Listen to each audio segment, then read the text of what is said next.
Well, it's been a few days since I shared my review of Moana 2. I reflected on the power of storytelling, particularly when it comes to our Pacifica heritage. I encourage us to hold space for both critique and appreciation, to celebrate the visibility the film brings while remaining aware of the complexities of how our stories are told. Now, as I think more deeply, I will review it from a critical lens, especially when it comes to the younger generation, whether in my family or yours. So I have a question for you. Do you know your story? Do you know your people's talanoa? Koho'au me fe.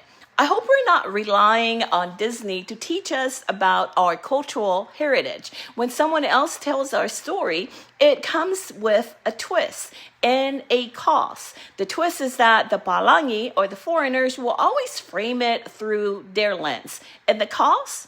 Exploitation, of course. While Moana 2 showcases Pacifica culture beautifully, it is important to ask, who benefits? Disney has made billions off of these films, yet our islands and communities see little of that profit. Couldn't a company of Disney's magnitude contribute to fighting climate change, which directly impacts many of our islands? Or perhaps fund scholarship for Pacifica youth to help them preserve and promote our culture? As I said before, the best way to tell our talanoa is for us to tell it ourselves. Share them with your children, your family, and your community. Write books, create short films, use gifts to tell our truths. And another thing, I've seen many of our Pacifica people engage in debates on social media about identity, race, and ethnicity. While these talanoa conversations can be insightful and thought-provoking, they can also become exhausting. It's difficult to have meaningful dialogue with those who lack the same depth of knowledge, lived experience, or cultural roots. Everyone views the world from a unique position shaped by their background and their privileges. See, colonization at its core seeks to erase these differences, pressuring us to conform to its standards while erasing the richness of our identities and cultures. And a vital part of preserving our culture and talanoa is language. Do you speak your cultural language? For many in the diaspora, the importance of our native languages is often overlooked. Native speakers acquire the language naturally at home and not in the classroom. When we fail to pass on our languages, we fail to pass on our culture. And in doing so, we risk fulfilling the colonizer's agenda. Language is a core part of our identity, and its loss leads to the erosion of cultural knowledge and tradition. To speak only the colonizer's language and embrace only the master's culture, including religion, is to slowly lose ourselves. Valuing and preserving our native language is an act of resistance, resilience, and love for our heritage. Acknowledge the film's positives. Moana 2 represents Pacifica people from across Polynesia, Micronesia, and Melanesia. This is a big deal. Representation matters, not just in movies, but in churches and corporate settings and in all kinds of settings. And it's worth noting how far we've come.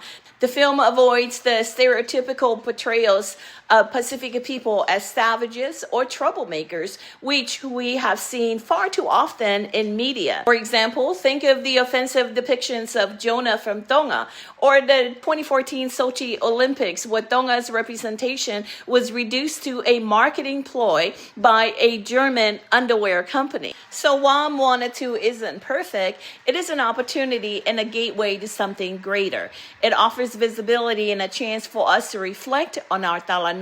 It's a reminder of the importance of owning our stories and the urgency of preserving the cultural pillars that sustain them, like language.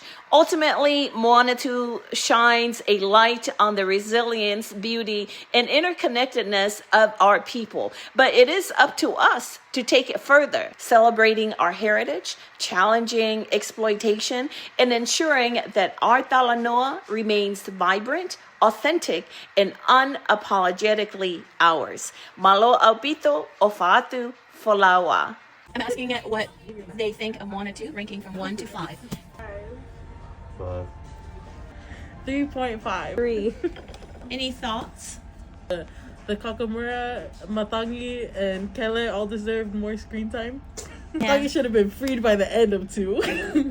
Shouldn't have to wait for the 3rd movie. You know what Matangi means? Literally, her name means storm. So she'll never be free. She is the chaos. I haven't watched it. I'll give it a 4. A 4? Yeah. I haven't watched 1 to 5. Maybe I'll give it a Smile. 3. Seal. What? 3. 4. That the art was good. I rate it a 3 out of 5. This is why I don't like it. I haven't watched it. No. What happened to you? Oh, that's 4. 3.